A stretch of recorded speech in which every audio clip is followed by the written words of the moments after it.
সাগরদিঘিতে রাজ্যের শাসক দলের হারের পর একের পর এক ভাঙন অব্যাহত। সংখ্যালঘুদের ধরে রাখতে মরিয়া শাসক দল।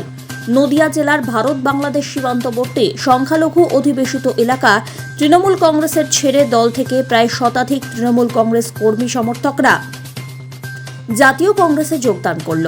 একের পর এক সংখ্যালঘু অধ্যুষিত এলাকা হাতছাড়া হচ্ছে শাসক দলের। গোটা রাজ্য জুড়ে সংখ্যালঘুদের ধরে রাখতে মরিয়া রাজ্যের শাসক দল তৃণমূল কংগ্রেস। এদিকে রাজ্য যুব কংগ্রেস কমিটির সম্পাদক আসিফ খানের হাত ধরে তৃণমূল থেকে কংগ্রেসে যোগদান করলেন সদস্যরা। কংগ্রেসের দলীয় কার্যালয়ে তাঁদের হাতে পতাকা তুলে দিলেন চাপড়া ব্লক কংগ্রেসের সভাপতি অলোক দত্ত। এছাড়াও উপস্থিত ছিলেন সাহিত্যিক অস্মিকা দে সহ অন্যান্য কর্মী সমর্থকরা। আমাদের জাতীয় কংগ্রেসের পতাকা ধরলেন।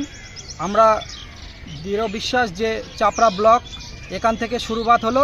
আগামী 23শে পঞ্চায়েত নির্বাচনে চাপড়া ব্লক কংগ্রেস আরও শক্তিশালী হবে প্রত্যেকটা পঞ্চায়েতে।